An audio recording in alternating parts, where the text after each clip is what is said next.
जय हिंद मेरे प्यारे साथियों। तो फिर से आपका यहाँ पे जीके जीएस के 50 सबसे महत्वपूर्ण प्रश्न जो कि आपके प्रीवियस ईयर एग्जाम में 50 से भी अधिक बार जो पूछे जा चुके हैं उसको आज यहाँ पे फिर से यहाँ पे लेकर के उपस्थित हुआ आपके सामने, और इसको बहुत ही आसान तरीके से यहाँ पे समझने वाले हैं और एक एक चीज आपको नोट करना है। ठीक है, जो भी मैं आपको प्रश्न यहाँ पे बताने वाला हूँ सभी प्रीवियस ईयर क्वेश्चन होंगे और ये आपके एग्जाम में पूछे गए हैं। ठीक है, और ये 50 से भी अधिक बार यहाँ पे पूछे जा चुके हैं। ठीक है, इसके पहले भी हमने 50 क्वेश्चनों को देख चुका है। ठीक है, आइए यहाँ पे देखते हैं और इसको आसानी से क्लियर करेंगे। और ये आपके अगर आप किसी भी कॉम्पिटेटिव एग्जाम्स की तैयारी करते हैं तो आपके लिए यह वीडियो एकदम रामबाण साबित होने वाली है। अगर आप यहाँ पे यूपी पुलिस या फिर आरपीएफ कांस्टेबल, ठीक है, RRB NTPC IAS PCS level तक की तैयारी करते हैं सबके लिए इंपॉर्टेंट होने वाली है। तो आइए इसको देखते हैं। और ये मैंने इसके पिछले वीडियो में भी बताया एक और मतलब कि 50 क्वेश्चन की श्रृंखला को आप उसको भी जरूर से देख लीजिएगा, वो भी आपके क्वेश्चन जो है वो क्लियर हो जाएंगे। आइए यहाँ पे देखते हैं और आसानी से उसको क्लियर करते हैं और आपको ध्यान से देखना और समझना है और जो भी आपको क्वेश्चन है आपको यहाँ पे बताते चलना है। ठीक है, चलिए देखते हैं पहला प्रश्न। और ये हमारा जो पार्ट नंबर 3 है। ठीक है, इसके पहले हमने यहाँ पे दो जो कि ऐसे 50 प्रश्नों की जो श्रृंखला है उसको हमने आपको बताया है। ठीक है, तो आप उसको जोर से देख लीजिएगा, वो भी आपके प्रश्न जो है वहाँ पे क्लियर यहाँ पे हो जाएंगे। ठीक है, चलिए यहाँ पे देखते हैं सबसे पहला प्रश्न। पहला प्रश्न आपके सामने दिए गए कि जो यक्षगान है वो कहाँ का लोक नृत्य है। वेरी वेरी इंपॉर्टेंट प्रश्न है और एग्जाम में कम से कम 50 से भी अधिक बार ये आपका पूछा गया होगा। ठीक है, आप प्रीवियस ईयर के प्रश्न उठा करके देख लीजिए। ठीक है, आपको यहाँ पे दिया गया कि यक्षगान जो है वो कहाँ का लोक नृत्य है, ये आपको बताना है। तो ध्यान रखिएगा, यक्षगान जो है वो कहाँ का लोक नृत्य है, तो ध्यान रखिएगा इसको कर्नाटक का है यहाँ पे लोक नृत्य। ठीक है, ध्यान रखिएगा यक्षगान जो है वो कहाँ का लोक नृत्य है, वेरी वेरी इंपॉर्टेंट है। यक्षगान जो है वो कर्नाटक का यहाँ पे लोक नृत्य यहाँ पे हो जाएगा। ठीक है, अगला प्रश्न यहाँ पे देखते हैं और ये देखिए सभी प्रश्नों को आप नोट जोड़ कर लीजिएगा। हालांकि हम आपको यहाँ पीडीएफ भी प्रोवाइड कर देते हैं ताकि आप इसे आसानी से दोहरा सकें। ठीक है, आप लिंक डिस्क्रिप्शन बॉक्स में डाउनलोड जो कर लीजिएगा। अगला प्रश्न आपका दिया गया फाउंटेन पेन का आविष्कार जो है वो कौन किया है। ठीक है, तो देखिए अब यहाँ पे ये भी मतलब कई बार एग्जाम में पूछा गया होगा कि फाउंटेन पेन जो है उसका आविष्कार किसने किया है, और साथ ही ये भी पूछा गया है कि मॉडर्न फाउंटेन पेन का आविष्कार जो है वो किसने किया है। तो दोनों आपको यहाँ पे नोट कर लेना है। अगर यहाँ पे बोलेगा फाउंटेन पेन का आविष्कार किसने किया है तो आपको यहाँ पे लगाना है पेट्राची। ठीक है, पेट्राची उनका नाम था, तो ये आपको ध्यान रखना है। फाउंटेन पेन का आविष्कार जो है पेट्राची ने किया है। लेकिन अगर आपको यहाँ पे बोले कि जो आपका मॉडर्न जो फाउंटेन पेन है, ठीक है, अगर मॉडर्न लगा दे ना, मॉडर्न अगर आपको यहाँ पे लगा दे तो आपको यहाँ पे ध्यान रखना है एक लुइस, ठीक है, आपको यहाँ पे एक वाटर लुइस जो थे, ठीक है, वाटर लुइस जो थे उन्होंने यहाँ पे एक जो कि मॉडर्न यहाँ पे फाउंटेन पेन है उसका यहाँ पे आविष्कार जो कि किया था। ठीक है, तो ध्यान रखिएगा दोनों प्रश्न इंपॉर्टेंट है। ठीक है, वाटर लुइस जो हो जाएंगे वो आपका मॉडर्न फाउंटेन पेन के आविष्कार यहाँ पे हो जाएंगे। ठीक है, अगला प्रश्न आपके सामने दिया गया है कि सागा दावा जो त्यौहार है वो कहाँ पर मनाया जाता है। तो सागा दावा जो है वो वेरी वेरी इंपॉर्टेंट है, मोस्ट इंपॉर्टेंट है। अभी हाल ही में किसी एग्जाम में भी पूछा गया था कि सागा दावा जो त्यौहार है वो किस स्टेट का है। ठीक है, ये आपसे पूछा गया है, तो कहाँ पे भाई मनाया जाता है, तो ध्यान रखिएगा इसको सिक्किम का यहाँ पे स्टेट का यहाँ पे हो जाएगा। ठीक है, सागा दावा जो हो जाएगा वो सिक्किम का यहाँ पे हो जाएगा। ओके, तो ध्यान रखिएगा। अगला प्रश्न आपके सामने यहाँ पे दिया गया, अगला प्रश्न आपके सामने चौथा वाला कि हजारों झीलों की भूमि जो है वो किसे कहा जाता है। वेरी वेरी इंपॉर्टेंट, कम से कम 50 से भी अधिक बार यहाँ पे पूछा गया होगा कि जो मतलब कि हजारों झीलों की जो भूमि है वो किस देश को कहा जाता है, ये आपको हमें बताना है। तो हजारों जो झीलों की जो भूमि है वो किसको कहा जाता है, तो फिनलैंड को कहा जाता है। ये वेरी वेरी मोस्ट इंपॉर्टेंट हो जाएगा, नोट जोर से कर लीजिएगा। और देखिए मैं कुछ जो प्रश्न बताता हूँ इसमें आपको मैं कुछ अलग से भी प्रश्न यहाँ पे बताता रहता हूँ ताकि आप उसे नोट जोर से कर लें। अगर आप पेन कॉपी लेकर बैठे हुए हैं आप उसको नोट करिएगा, क्योंकि मैं आने वाले जितनी भी आगामी परीक्षाएं होंगी मैं आपको दावे से कह सकता हूँ 100% कि आपको इसी से मैं आपको प्रश्न यहाँ पे दिखा दूंगा, जितने भी आपको यहाँ पे प्रश्न यहाँ पे जो मैं आपको बता रहा हूँ। ठीक है, तो आप जो भी यहाँ पे जो आप मतलब कि आप किसी भी एग्जाम की तैयारी करें, चाहे आप यूपी पुलिस की करें, चाहे आप आरपीएफ कांस्टेबल करें, ठीक है, एसएससी करें, आपको यहाँ पे 100% इससे प्रश्न जो है आपको एग्जाम में अपने देखने को मिलेंगे। ठीक है, तो ध्यान रखिएगा सभी प्रश्नों को। अगला प्रश्न यहाँ पे देखते हैं फटाफट से। और देखिए 5वां प्रश्न आपके सामने दिया गया कि माई म्यूजिक माई लाइफ जो है किसकी रचना है। ठीक है, तो माई म्यूजिक माई लाइफ जो है वो किसकी आत्मकथा ये आपसे पूछा गया है। ठीक है, तो माई म्यूजिक माई लाइफ, देखिए यहाँ पे म्यूजिक आ गया तो आप आसानी से समझ सकते हैं कि भाई म्यूजिक से भाई कौन संबंधित है। तो ध्यान रख सकते हैं यहाँ पे पंडित रविशंकर जो है वो आपका म्यूजिक से संबंधित यहाँ पे होने वाला है। ठीक है, ध्यान रखिएगा ये भी इंपॉर्टेंट हो जाएगा। ओके, आगे बढ़ते हैं।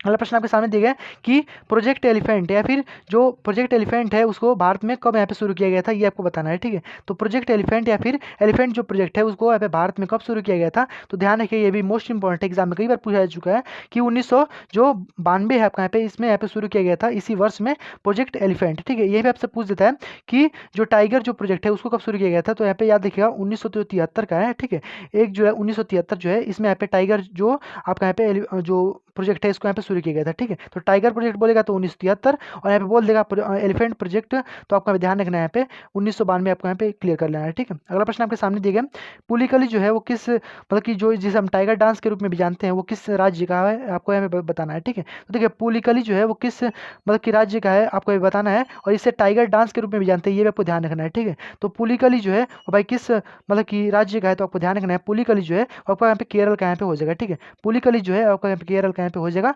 मोस्ट इंपॉर्टेंट है, एग्जाम में कई बार पूछा जा चुका है, ठीक है, ध्यान रखिएगा। पुलिकली केरल। ओके, अगला प्रश्न आपके सामने दिए गए, पोंग बांध जो है वो किस नदी पर है, ठीक है, पोंग बांध जो है वो किस नदी पर है, ये आपको यहाँ पे बताना है, ठीक है।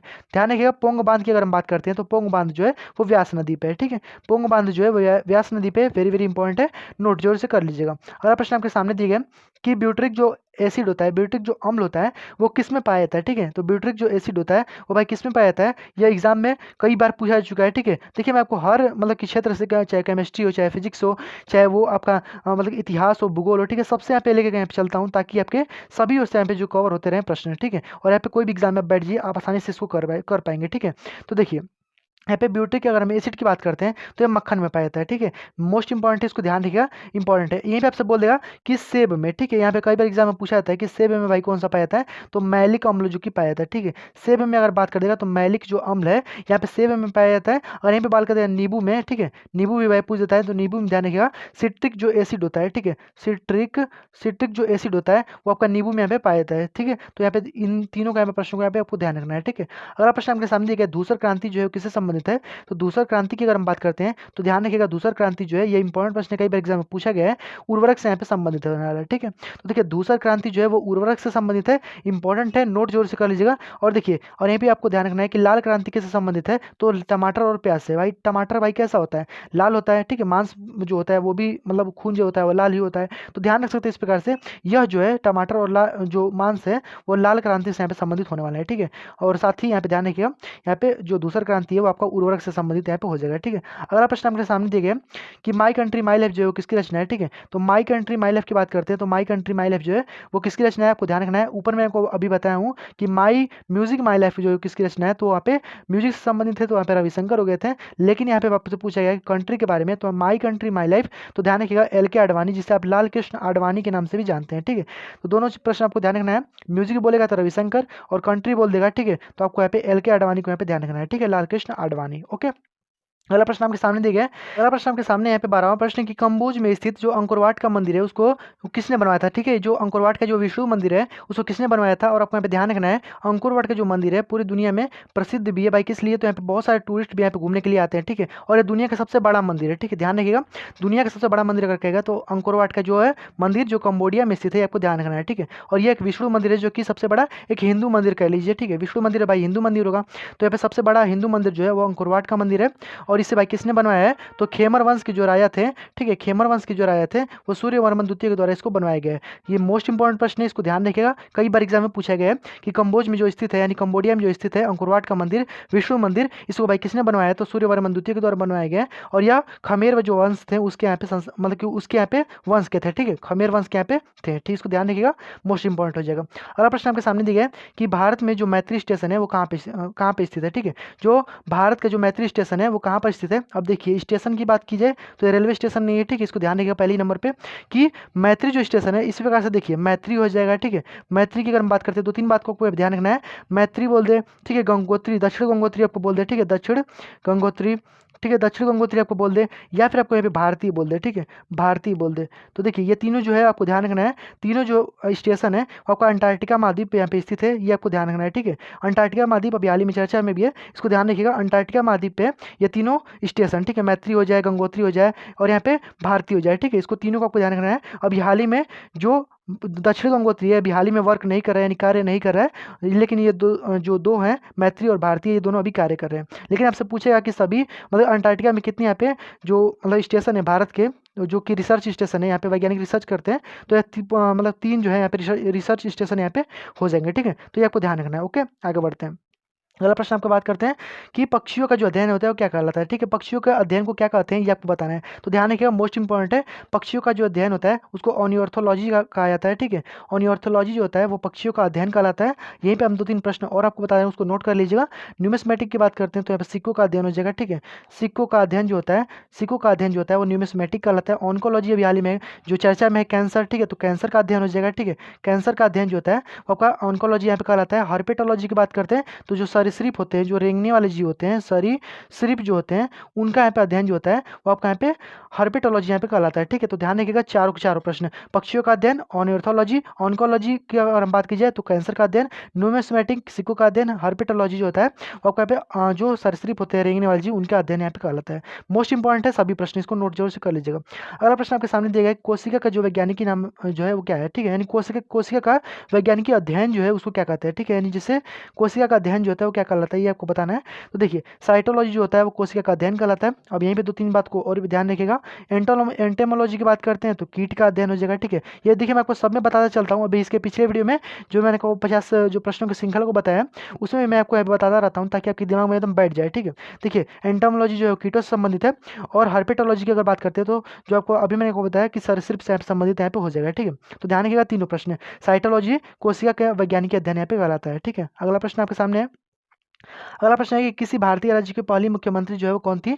तो किसी भी भारतीय राज्य की पहली मुख्यमंत्री की बात करते हैं तो देखिए भारतीय राज्य की यानी किसी भी राज्य की हो सकती है। तो आपको ध्यान रखना है कि पहली जो मुख्यमंत्री थी वो थी सुचेता कृपलानी। और आपको ध्यान होगा कि अगर आप यूपी पुलिस की तैयारी करते हैं तो आप यहाँ पे सुचेता कृपलानी जो हो जाएंगी वो यूपी की यहाँ पे पहली यहाँ पे महिला मुख्यमंत्री यहाँ पे थी। ठीक है, ध्यान रखिएगा यूपी की यहाँ पे जो सुचेता कृपलानी थी वहाँ पे पहली मुख्यमंत्री थी। ठीक है, इसको ध्यान रखिएगा। और बात कीजिए यहाँ पे कि सरोजिनी नायडू। ठीक है, सरोजिनी नायडू की बात करते हैं तो यहाँ पे पहली भारतीय किसी मतलब भारतीय राज्य की पहली यहाँ पे राज्यपाल थी, और वो भी यहाँ पे उत्तर प्रदेश की ही थी। ठीक है, पहली राज्यपाल जो थी उत्तर प्रदेश की वो सरोजिनी नायडू ही थी। ठीक है, तो दोनों बातों को ध्यान रखना है। सुचेता कृपलानी बोलेगा पहली मुख्यमंत्री जो कि उत्तर प्रदेश की, और पहली यहाँ पे जो राज्यपाल थी वो यहाँ पे सरोजिनी नायडू यहाँ पे हो जाएंगी। ठीक है, अगला प्रश्न आपके सामने दिया गया I do watt I do की अगर हम बात करते हैं तो ये किसकी रचना है। ठीक है, I do watt I do very very important है, कई बार एग्जाम में पूछा गया है। ठीक है, I do watt I do की बात करते हैं तो रघुराम राजन जी की हो जाएगी। ठीक है, I do watt I do जो हो जाएगा वो रघुराम राजन जी की यहाँ पे हो जाएगी। ठीक है, अगला प्रश्न आपके सामने दिए गए 18वां जो यहाँ पे दिया गया कि भीतर जो गांव है।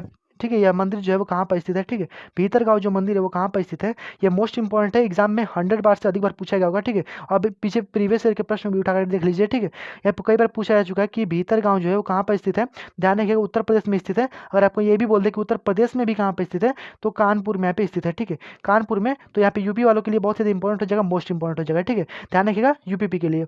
तो देखिए यहाँ पे भीतर गाँव जो जगह वो आपको उत्तर प्रदेश के कानपुर में यहाँ पे स्थित है। ठीक है, आगे बढ़ते हैं। अगला प्रश्न आपके सामने दिया गया ढोलू कुनीता जो है वो या फिर बोला काट जो है वो किस राज्य का लोक नृत्य है। ठीक है, ढोलू कुनीता बोल दे या फिर बोला काट बोल दे, वो किस राज्य का लोक नृत्य आपको बताना है। ठीक है, तो ढोलू कुनीता बोल दे, बोला काट बोल दे, ये दोनों कर्नाटक यहाँ पे हो जाएंगे। ठीक है, मैंने अभी आपको ऊपर यहाँ पे बताया कि यक्षगान जो है, यक्षगान जो सबसे फेमस है, यक्षगान ये भी यही का है। ठीक है, यही का लोक नृत्य हो जाने वाला है यक्षगान भी। ठीक है, दोनों प्रश्न आपको यहाँ पे ध्यान रखना है। ठीक है, अगला प्रश्न आपके सामने दिए गए हैं शेर शाह सूरी का मकबरा जो है वो कहाँ पर है। ठीक है, शेर शाह सूरी का जो मकबरा है वो कहाँ पर है, तो मोस्ट इंपॉर्टेंट है ये भी। शेर शाह सूरी का मकबरा जो है वो कहाँ पर है, तो यहाँ पे जो बिहार है यहाँ पे शेर शाह सूरी का मकबरा यहाँ पे हो जाएगा। बिहार में भी भाई कहाँ पे है, तो सासाराम जो है। ठीक है, सासाराम जो है वो आपका यहाँ पे हो जाएगा। ठीक है, सासाराम में शेर शाह सूरी का मकबरा यहाँ पे हो जाएगा। अब यहीं पे आपसे एक आध दो प्रश्न और बोल देता है कि हुमायूं का मकबरा तो दिल्ली में आपको लगाना है। ठीक है, हुमायूं का मकबरा बोल देगा तो दिल्ली में। देखिए आपको बता रहा हूँ, सब आप नोट जोर से करते रहिएगा कॉपी पेन लेकर के। ठीक है, देखिए दिल्ली में कौन है भाई, तो हुमायूं का मकबरा हो जाएगा। बात की जाए कि जहांगीर का मकबरा तो लाहौर में यहाँ पे हो जाएगा। ठीक है, लाहौर में जहांगीर का मकबरा यहाँ पे हो जाएगा। अगला प्रश्न आपके सामने है, अभी ये हाल ही में अभी पूछा गया था। ठीक है, प्रश्न की कुमार संभवम जो है वो किसकी साहित्यिक कृति है। ठीक है, कुमार संभवम जो है वो किसकी साहित्यिक कृति है, अभी हाल ही में जो यूपीपी का एग्जाम है उसमें भी यहाँ पे पूछा गया था। तो ध्यान रखिएगा इसको यहाँ पे कालिदास के यहाँ पे हो जाएगा। ठीक है, कालिदास का यहाँ पे कुमार संभवम में यहाँ पे हो जाएगा। तो मोस्ट इंपॉर्टेंट है अभी उनकी साहित्यिक कृति हो जाएगी कालिदास की। ओके, अगला प्रश्न आपके सामने दिया गया कि प्रयाग प्रशस्ति जो है उसके किसकी रचना है। ठीक है, प्रयाग प्रशस्ति जो है वो किसकी रचना है, तो ध्यान रखिएगा प्रयाग प्रशस्ति की बात करते हैं, कई बार एग्जाम में पूछा गया। ठीक है, 50 बार से अधिक बार यहाँ पे पूछा गया होगा कि प्रयाग प्रशस्ति जो है किसकी रचना है, तो हरिशरण की यहाँ पे हो जाएगी। ठीक है, हरिशरण की प्रयाग प्रशस्ति यहाँ पे हो जाएगी। ठीक है, अगर आपको यहीं पे बोल दे, ठीक है, नागानंद नागानंद नागानंद, ठीक है, नागानंद बोल दे, रत्नावली बोल दे, ठीक है, रत्नावली बोल दे, तो आपका भाई किसका हो जाएगा, तो रत्नावली बोल दे, नागानंद बोल दे, तो ये सब हर्षवर्धन के यहाँ पे हो जाएंगे, ये सब नाटक हो जाएंगे। ठीक है, तो ये ध्यान रखिएगा, दो उनके नाटक है हर्षवर्धन के, नागानंद और रत्नावली, और हरिसेन का यहाँ पे हो जाएगा प्रयाग प्रशस्ति। ठीक है, ये भी अगर बोल देगा कि जयदेव, जयदेव के भाई कौन सा है, तो यहाँ पे सतनार एक है। ठीक है, सतनार है और एक जयदेव है। सतनार की बात करते हैं तो मणि मेखला हो जाएगी। ठीक है, मणि मेखला। ठीक है, मणि मेखला हो जाएगी, वो आपका सत्यनारायण के यहाँ पे हो जाएगी। ठीक है, तो ये बात आपको यहाँ पे ध्यान रखना है। और यहाँ पे बात करते हैं अगला यहाँ पे प्रश्न। तो अगला प्रश्न आपके सामने दिए गए 23वां प्रश्न की जो विश्व पुस्तक डे जो है वो कब मनाया जाता है? तो विश्व पुस्तक डे या फिर यहाँ पे वर्ल्ड जो कॉपीराइट डे होता है, ठीक है, बुक्स एंड कॉपीराइट डे होता है, वो कब मनाया जाता है? ये आपसे पूछा गया है। ठीक है, तो यहाँ पे कई बार एग्जाम में पूछा गया है और मोस्ट इंपॉर्टेंट है आपके एग्जाम के लिए। ठीक है, तो ध्यान रखिएगा यहाँ पे कि जो पुस्तक जो डे होता है, यानी जो बुक्स एंड कॉपीराइट डे होता है, वो आपका यहाँ पे 23 अप्रैल को मनाया जाता है। ठीक है, देखिए हमारा 23वां प्रश्न भी है और 23 अप्रैल को भी यहाँ पे मनाया जाता है। ठीक है, तो 23 प्रश्न 23 अप्रैल को ही मनाया जाता है। विश्व और कॉपीराइट डे अभी हाल ही में मनाया गया है। ठीक है, अब आपको यहाँ पे और 2-3 चीज़ों को ध्यान रखना है। ठीक है, जैसे कि यहाँ पे देख लीजिए 12 अप्रैल। ठीक है, 12 अप्रैल को आपको ध्यान रखना है, पहली बार यहाँ पे अंतरिक्ष दिवस। ठीक है, अंतरिक्ष अंतरिक्ष अंतरिक्ष दिवस। ठीक है, अंतरिक्ष दिवस के रूप में मनाया जाता है। भाई क्यों मनाया जाता है? तो क्योंकि 12 अप्रैल को यहाँ पे जो यूरी गांगुलिन थी, 12 अप्रैल 1961 ईस्वी को पहली बार जो अंतरिक्ष में यहाँ पे गई थी। ठीक है, 17 अप्रैल की बात करते हैं तो हीमोफीलिया डे के रूप में मनाया जाता है। और यहाँ पे जो 18 अप्रैल है, इस दिन यहाँ पे जो वर्ल्ड हेरिटेज डे होते हैं, जो विश्व विरासत दिवस होता है, 18 अप्रैल को यहाँ पे मनाया जाता है। ठीक है, तो चारों प्रश्न आपको यहाँ पे ध्यान रखना है, मोस्ट इंपॉर्टेंट है, ध्यान रखिएगा। अगला प्रश्न आपके सामने दिया गया, ग्रेट बैरियर रीफ की बात करते हैं। ग्रेट बैरियर रीफ बोल दे या फिर सबसे बड़ी प्रवाल भित्ति बोल दे। ठीक है, प्रवाल प्रवाल भित्ति, प्रवाल भित्ति बोल दे, सबसे बड़ी प्रवाल भित्ति जो है वो कहाँ पर है, या फिर ग्रेट बैरियर रीफ जो है वो कहाँ पर है? तो ध्यान रखिएगा, दोनों कई बार एग्जाम में पूछे गए। यह भाई दोनों कहाँ पे है? तो यहाँ पे ऑस्ट्रेलिया में। देखिए ये दो अलग अलग नहीं है, दोनों एक ही बात है। ठीक है, ग्रेट बैरियर रीफ बोल दे या फिर प्रवाल भित्ति बोल दे, दोनों एक ही बात है। ये दोनों ऑस्ट्रेलिया में है, पूर्वी जो ऑस्ट्रेलिया है, पूरब में यहाँ पे पाए जाते हैं। ठीक है, ग्रेट बैरियर रीफ। ठीक है, अगर आपको यहाँ पे बोल दे कटक, एक कटक भी होता है जो कि ये भी समुद्र में ही पाया जाता है, कटक। और ये कटक जो है सबसे ज़्यादा मतलब कि सबसे बड़ा जो कटक है वो आपका यहाँ पे अटलांटिक जो महासागर है उसमें यहाँ पे पाया जाता है। ठीक है, जिसे आप अंध महासागर के रूप में भी जानते हैं। ठीक है, तो ये दोनों प्रश्न आपको ध्यान रखना है, इंपॉर्टेंट हो जाएगा आपके एग्जाम की दृष्टि से। ठीक है, अगला प्रश्न आपके सामने दिए गए कि अफ्रीका की जो सबसे ऊंची चोटी है वो कौन सी है?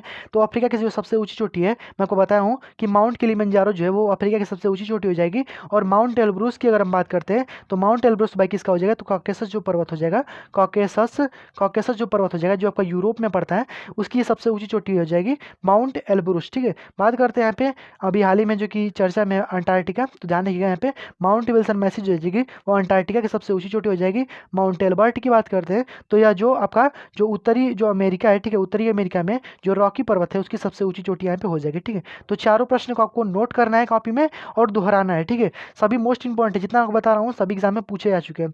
अगला प्रश्न आपके सामने है कि 1946 में, ध्यान रखिएगा, ये भी अभी यूपीपी एग्जाम में पूछा गया था। 1946 में संविधान सभा के अध्यक्ष जो थे वो कौन थे? ठीक है, तो संविधान सभा के अध्यक्ष भाई कौन थे 1946 में बोला गया? तो ध्यान रखिएगा यहाँ पे 1946 में डॉक्टर राजेंद्र प्रसाद जी तो थे यहाँ पे संविधान सभा के अध्यक्ष। ठीक है, ध्यान रखिएगा, संविधान सभा के अध्यक्ष भाई कौन थे 1946 में बात करते हैं तो डॉक्टर राजेंद्र प्रसाद आपको यहाँ पे लगा देना है। ठीक है, अगला प्रश्न आपके सामने दिया गया कि दिबांग जो वन्य जीव अभ्यारण्य है वो भाई कहाँ पे? ठीक है, DWLS जो है दिबांग जो वन्य जीव अभ्यारण्य है वो कहाँ पे है? तो दिबांग बोल दे। ठीक है, दिबांग अगर आपसे बोल देगा तो दिबांग आपको ध्यान रखना है यहाँ पे अरुणाचल प्रदेश जो है आपका दिबांग यहाँ पे स्थित है। ठीक है, दिबांग में आपका यहाँ पे दिबांग जो वन्य जीव अभ्यारण्य है अरुणाचल प्रदेश में यहाँ पे स्थित होने वाला है। ठीक है, मोस्ट इंपॉर्टेंट है, कई बार एग्जाम में पूछा गया है, नोट जरूर से कर लीजिएगा। अगला प्रश्न आपके सामने दिए गए, सरीसृप का जो अध्ययन है वो क्या कहलाता है? ठीक है, सरीसृप अभी मैंने आपको ऊपर यहाँ पे बताया, सरीसृप का जो अध्ययन होता है वो क्या कहलाता है? तो आपको ध्यान रखना है हार्पेटोलॉजी जो होता है वो आपका यहाँ पे सरीसृप का जो अध्ययन होता है हार्पेटोलॉजी यहाँ पे कहलाता है। ठीक है, अब आपको 2-3 प्रश्न और यहाँ पे आपको नोट कर लेना है। यहाँ पे पीसी कल्चर की बात करते हैं तो मछली जो होती है, ठीक है, मछली का अध्ययन जो होता है पीसी कल्चर कहलाता है। एपिग्राफी जो होता है वो अवशेषों का अध्ययन कहलाता है। ठीक है, अवशेषों जो है अवशेष जो है उनका अध्ययन कहलाता है एपिग्राफी। हॉर्टिकल्चर जो होता है वो बागवानी से संबंधित है। ठीक है, बागवानी जो कृषि होता है उससे संबंधित भाई कौन सा है? तो हॉर्टिकल्चर हो जाएगा। एपिग्राफी जो हो जाएगा अवशेषों से संबंधित हो जाएगा। पिस्टिकल्चर जो है मछली, यानी पीसी पीसी भाई कहाँ पे रहता है? समुद्र में रहता है। ठीक है, तो ध्यान रखिएगा पीसी से मछली इस प्रकार से याद रख सकते हैं, मछली यहाँ पे पानी में ही रहती है, ध्यान रख सकते हैं। हर्पेटोलॉजी जो है वो सरीसृप से अध्ययन कहलाता है। ठीक है, मोस्ट इंपॉर्टेंट है, नोट कर लीजिएगा। अगला प्रश्न है कि मलेरिया दिवस जो है कब मनाया जाता है? वेरी वेरी मोस्ट इंपॉर्टेंट है मलेरिया दिवस, और ये अभी हाल ही में आपके लिए इंपॉर्टेंट हो जाएगा। ठीक है, मलेरिया दिवस जो है वो कब मनाया जाता है? ठीक है, तो मलेरिया दिवस की बात करते हैं तो भाई कब मनाया जाता है? ध्यान रखिएगा 25 अप्रैल अभी हाल ही में मनाया गया है। ठीक है, और यह जो प्लाज्मोडियम जो होता है, ठीक है, प्लाज्मोडियम जो होता है और मादा एनाफिलीज मच्छर जो होती है उसके काटने से यहाँ पे मलेरिया यहाँ पे होता है, ठीक है। और मलेरिया दिवस जो है वो आपका यहाँ पे 25 अप्रैल को मनाया जाता है, इसको नोट जरूर से कर लीजिएगा, ठीक है। और यहाँ पे ध्यान रखिएगा इसको। अगला प्रश्न यहाँ पे देखते हैं। अगला प्रश्न आपके सामने देखिए, 30वां प्रश्न जो है कि जारवा जो जनजाति है वो कहाँ पाई जाती है। अब देखिए, अब आपको यहाँ पे 2-3 प्रश्नों को नोट कर लेना है, ठीक है। जारवा जनजाति की बात ही कर रहे हैं तो आपको यहाँ पे ध्यान रखना है सेम्पेन के बारे में, ठीक है। सेम्पेन जो कि अभी हाल ही में चर्चा में है। और एक सेंटेलिज होती है, सेंटेलिज सेंटेलिज जो कि सबसे खतरनाक जनजाति मानी जाती है, ठीक है, सेंटेलिज जनजाति। और ये दोनों के दोनों जो है, तीनों के तीनों, या सभी के सभी अंडमान एंड निकोबार में यहाँ पे पाए जाते हैं, ठीक है। अंडमान एंड निकोबार में तीनों के तीनों पाए जाते हैं। सेम्पेन हो जाए, सेंटेलिज हो जाए, जारवा हो जाए, ठीक है। अभी हाल ही में सेम्पेन जो है वो चर्चा में है, क्योंकि इसने अभी वोट भी यहाँ पे किया है, ठीक है। इन्होंने सेम्पेन जो जनजाति है इन्होंने वोट भी यहाँ पे दिया है, ठीक है। तो ध्यान रखिएगा, ये इंपॉर्टेंट है, यहाँ पे सभी के सभी ऑप्शन यहाँ पे गलत हो जाएंगे, ओके। अगला प्रश्न यहाँ पे देखते हैं। अगला प्रश्न आपके सामने है, 31वां जो है अंतर्राष्ट्रीय जो कि महिला दिवस जो है कब मनाया जाता है। तो अंतर्राष्ट्रीय महिला दिवस की बात करते हैं तो अंतर्राष्ट्रीय जो महिला दिवस है आपका 8 मार्च को मनाया जाता है। मोस्ट इंपॉर्टेंट प्रश्न है, एग्जाम में 100% छपने वाला सवाल है, ठीक है। अंतर्राष्ट्रीय जो महिला दिवस है 8 मार्च को मनाया जाता है। अब आपको यहाँ पे 2-3 प्रश्नों को और नोट कर लेना है। सबसे पहली बात कि 16 जनवरी को भाई क्या मनाया जाता है, तो याद रखिएगा यहाँ पे स्टार्टअप डे, ठीक है। देखिए आपको अभी मतलब जो मैं आपको प्रश्न बताता हूँ उसमें हर एक प्रश्नों में मैं आपको बताता चलता हूँ सभी प्रश्नों को, ताकि आपको एकदम माइंड में एकदम बैठ जाए, ठीक है। स्टार्टअप डे को यहाँ पे मनाया जाता है, ठीक है। स्टार्टअप डे जो कि 16 जनवरी 2016 को यहाँ पे लागू किया गया था स्टार्टअप, ठीक है। तो ध्यान रखिएगा स्टार्टअप डे जो है वो 16 जनवरी को मनाया जाता है, ठीक है। अगला प्रश्न यहाँ पे कि 22 मार्च जो है उसको उस दिन भाई कौन सा मनाया जाता है, तो यहाँ पे जल दिवस जो होता है वो 22 मार्च को यहाँ पे मनाया जाता है, ठीक है। तो ये भी इंपॉर्टेंट है, आपको पता ही होगा, ठीक है। 22 मार्च को जो है वो जल दिवस के रूप में मनाया जाता है। 21 फरवरी जो है वो अंतर्राष्ट्रीय जो मातृभाषा दिवस है उसके रूप में मनाया जाता है, ठीक है। तो दोनों इंपॉर्टेंट है तीनों, ध्यान रखिएगा। अगला प्रश्न आपके सामने है कि दयानंद सरस्वती ने आर्य समाज की स्थापना जो है वो कब की थी। अब देखिए भाई, आपको यहाँ पे पता तो होगा ही कि भाई दयानंद सरस्वती ने आर्य समाज की स्थापना की, भाई ये तो सभी पढ़ते हैं कि भाई आर्य समाज की स्थापना दयानंद सरस्वती ने की है, ठीक है।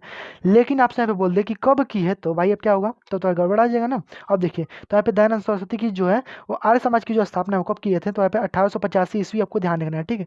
नोट कर लीजिएगा, मोस्ट इंपॉर्टेंट है। 1887 में यहाँ पे जो स्थापना है यहाँ पे आर्य समाज की यहाँ पे किया गया था। और आर्य समाज की जो यहाँ पे एक थीम मतलब कि जो मोटो था इनका भाई क्या था कि वेदों की ओर लौटो, ठीक है। वेदों की ओर लौटो तो जो था वो इनके यहाँ पे कहा गया था, ठीक है, इनके द्वारा। और यहाँ पे अगला प्रश्न आपके सामने है कि the race of my life, ठीक है। The race of my life की अगर बात करते हैं तो ध्यान रखिएगा, the race of my life, तो रेस रेस से आप यहाँ पे क्या समझ पा रहे हैं, ठीक है। रेस की अगर बात करते हैं तो रेस में भाई कौन तेज दौड़ता था, तो यहाँ पे मिल्खा जो हो जाएंगे, मिल्खा सिंह जो हो जाएंगे वो रेस में सबसे तेज दौड़ते थे। तो the race of my life base किसकी हो जाएगी, मिल्खा सिंह की हो जाएगी, ठीक है। भाग मिल्खा भाग आपने सुना भी होगा, ठीक है, Bhaag Milkha Bhaag, the race of my life Milkha Singh, ठीक है। अगला प्रश्न आपके सामने है, ऐसा कौन सा संविधान संशोधन हो जाएगा जिसे अस्वीकार गया, ठीक है। ऐसा कौन सा संविधान संशोधन है जिसे स्वीकार नहीं किया गया, सिंपल सा ये प्रश्न पूछा गया। मोस्ट इंपॉर्टेंट है, एग्जाम में कई बार पूछा जा चुका है कि जो 99वां जो आपका अमेंडमेंट हो जाएगा, ठीक है, अमेंडमेंट एक्ट जो हो जाएगा 99वां वाला, ये आपका इसको अस्वीकारा गया क्योंकि यहाँ पे इसमें बात की गई थी न्यायिक न्यायिक नियुक्ति आयोग, ठीक है, न्यायिक नियुक्ति जो आयोग है, ठीक है, न्यायिक नियुक्ति आयोग जो है इसकी यहाँ पे बात की गई थी। और यह न्यायिक नियुक्ति आयोग जो है वो सुप्रीम कोर्ट का जो कोलोजियम व्यवस्था होती है उसको हटा करके यहाँ पे मतलब कि जो भी यहाँ पे जजों का मतलब कि जो चुनाव होता है, जजों का चुनाव सुप्रीम कोर्ट में, तो उस कोलोजियम व्यवस्था को हटा करके और ये अलग से एक बनाया जा रहा था जिसको यहाँ पे उसके खिलाफ जो कि सुप्रीम कोर्ट था, सुप्रीम कोर्ट ने इसको यहाँ पे रद्द कर दिया, ठीक है। जो न्यायिक नियुक्ति आयोग को बनाया गया इसको यहाँ पे रद्द कर दिया, इसलिए इसको यहाँ पे अस्वीकारा गया है, ठीक है। ये 99 जो एक्ट था मतलब अधिनियम था इसको यहाँ पे लाया गया था। तो ध्यान रखिएगा 99 अमेंडमेंट एक्ट हो जाएगा और यहाँ पे न्यायिक नियुक्ति आयोग हो जाएगा। एग्जाम में कई बार पूछा जा चुका है, इसको अस्वीकार गया है, इसको ध्यान रखिएगा, ठीक है। 42वां जो है वो मिनी कॉन्स्टिट्यूशन हो जाएगा, इसको ध्यान रखिएगा, ठीक है। आगे बढ़ते हैं। अगला प्रश्न आपके सामने दिए गए, भरतनाट्यम और ओडिसी से संबंधित भाई कौन है, तो भरतनाट्यम और ओडिसी से संबंधित है वो कौन है भाई, सोनल मानसिंह जो हो जाएंगे वो भरतनाट्यम और ओडिसी से संबंधित हो जाएंगे। लेकिन आपको यहीं पे अगर आप ओडिसी के स्थान पे इसको हटा करके अगर आपको यहाँ पे बोल दे कथक, ठीक है, कथक, भरतनाट्यम और कथक से संबंधित कौन है, तो ध्यान रखिए यहाँ पे भरतनाट्यम और कथक से तो यामिनी कृष्णमूर्ति जो जाएंगे वो आपका भरतनाट्यम और कथक से संबंधित हो जाएंगे। देखिए मैं आपको हर क्वेश्चनों में मतलब हर वीडियो में बताता चलता हूँ। और देखिए प्रीवियस मतलब कि जो मैं को इसके पिछले वीडियो में जो क्वेश्चन को मैंने लिया था वही प्रश्न फिर से मैंने अभी लिया हुआ है ताकि आपके दिमाग में बैठ जाए, ठीक है। तो देखिए आपका यहाँ पे रिवाइज भी हो जाएगा, भरतनाट्यम और ओडिसी से बोल देगा तो सोनल मान सिंह, भरतनाट्यम और कथक से बोल देगा तो आपका यहाँ पे कौन हो जाएगा भाई, तो यामिनी कृष्णमूर्ति यहाँ पे हो जाएंगे। लक्ष्मी महाराज जो है वो आपका लखनऊ घराने से संबंधित है, ये आपको ध्यान रखना है, ठीक है। अगला प्रश्न आपके सामने दिए गए, श्वेत क्रांति जो है वो निम्नलिखित में जनक है, ठीक है, यानी श्वेत क्रांति के भाई जनक कौन है, तो ये आपको बताना है, ठीक है। श्वेत क्रांति के जनक भाई कौन है, तो आपको ध्यान होगा कि यहाँ वर्गीज कुरियन जो हो जाएंगे वो श्वेत क्रांति के जनक यहाँ पे हो जाएंगे। और यहीं पे बात की जाए कि एम एस स्वामीनाथन, तो भारत में जो हरित क्रांति के जनक हैं भारत में, वो भाई कौन हो जाएगा, तो यहाँ पे एम एस स्वामीनाथन हो जाएंगे। और नॉर्मन बोरलॉग जो हो जाएंगे वो आपका विश्व में श्वेत क्रांति के जनक, सॉरी हरित क्रांति के जनक यहाँ पे हो जाएंगे, ठीक है। तो हरित क्रांति के जनक पूरे विश्व में नॉर्मन बोरलॉग, ठीक है।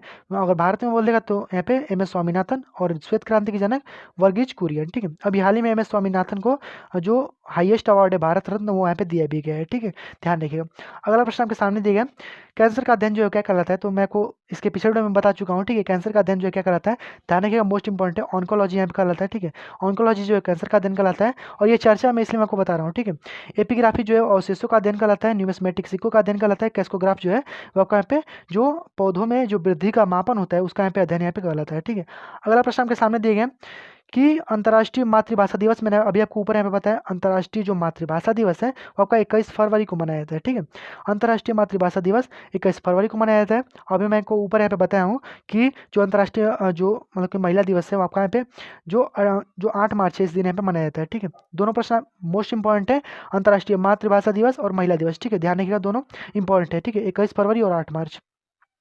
अब देखिए ये भी वही अभी पिछले वीडियो में मैंने लिया था ये प्रश्न कि जल किस ताप पर यहाँ पे सेल्सियस और फॉरेनहाइट जो होते हैं बराबर होते हैं, तो ये ध्यान रखना है आपको, ये मोस्ट इंपॉर्टेंट है, ठीक है। यहाँ पे -40 डिग्री पे बराबर होते हैं दोनों, ठीक है। आपको ये भी बोल दें कि किस ताप पे जो जल का घनत्व होता है वो सबसे अधिक होता है, तो 4 डिग्री सेल्सियस, ठीक है। 4 डिग्री सेल्सियस पे जल का घनत्व जो होता है वो सबसे अधिक होता है, ठीक है, ध्यान रखिएगा, ये भी मोस्ट इंपॉर्टेंट है।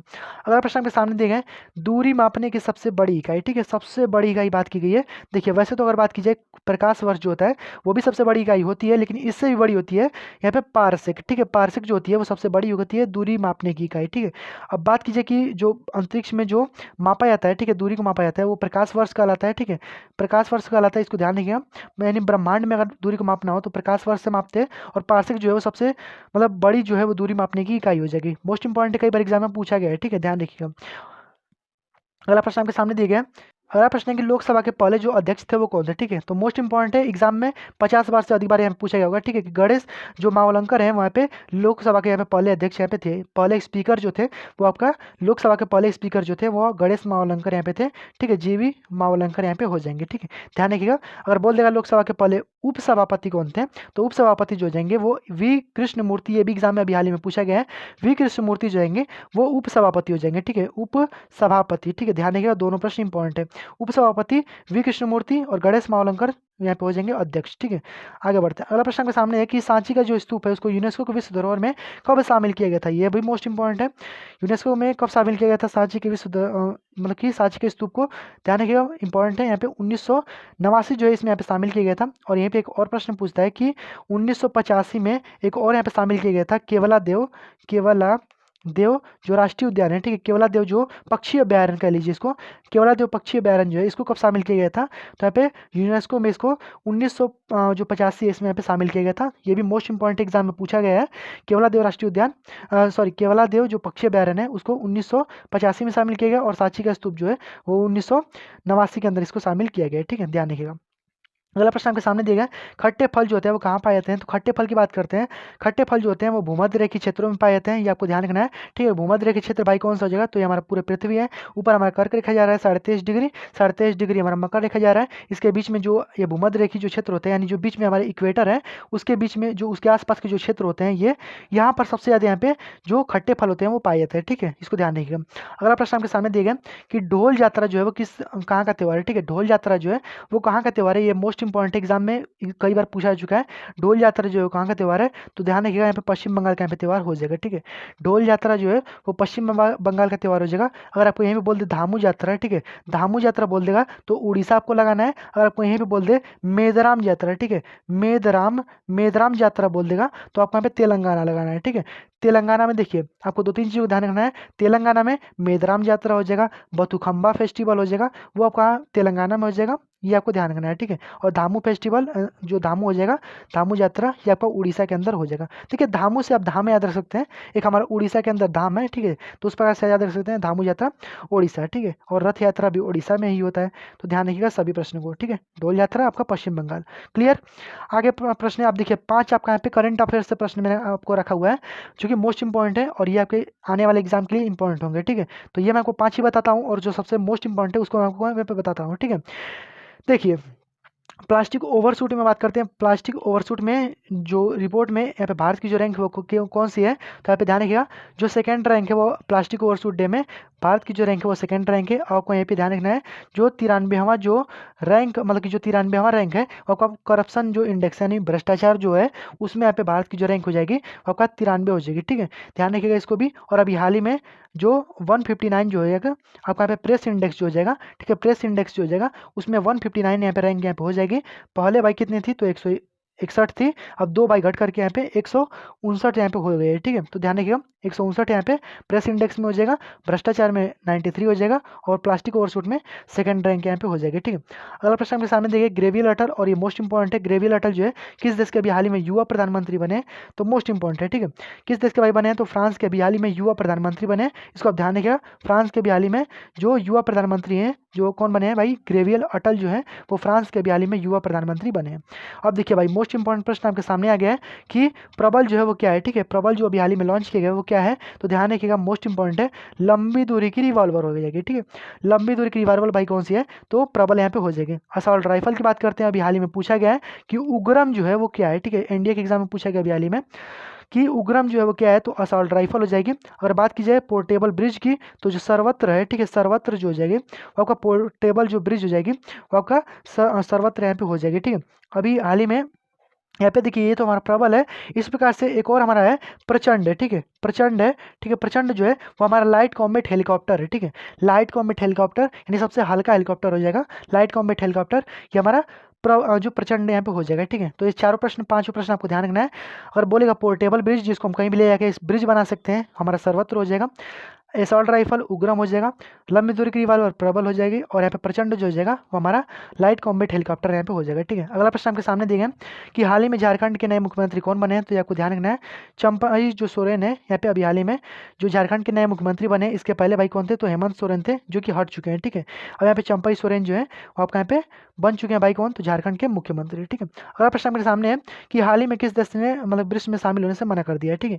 मोस्ट इंपॉर्टेंट है आपके आने वाले एग्जाम के लिए 100% आपके एग्जाम में पूछा जाएगा कि ब्रिक्स में शामिल होने से भाई मना कर दिया भाई कौन, तो यहाँ पे जो आपका यहाँ पे अर्जेंटीना जो है इसने मना कर दिया कि हम ब्रिक्स में शामिल नहीं होंगे, ठीक है। और भाई किसने भाई सहमति दे दी है कि हम ब्रिक्स में शामिल होंगे, तो ध्यान है कि इसको भी मिस्र हो जाएगा, ईरान हो जाएगा, इथियोपिया हो जाएगा, यूएई हो जाएगा, ठीक है। यूएई हो जाएगा एंड सऊदी अरब जो हो जाएगा।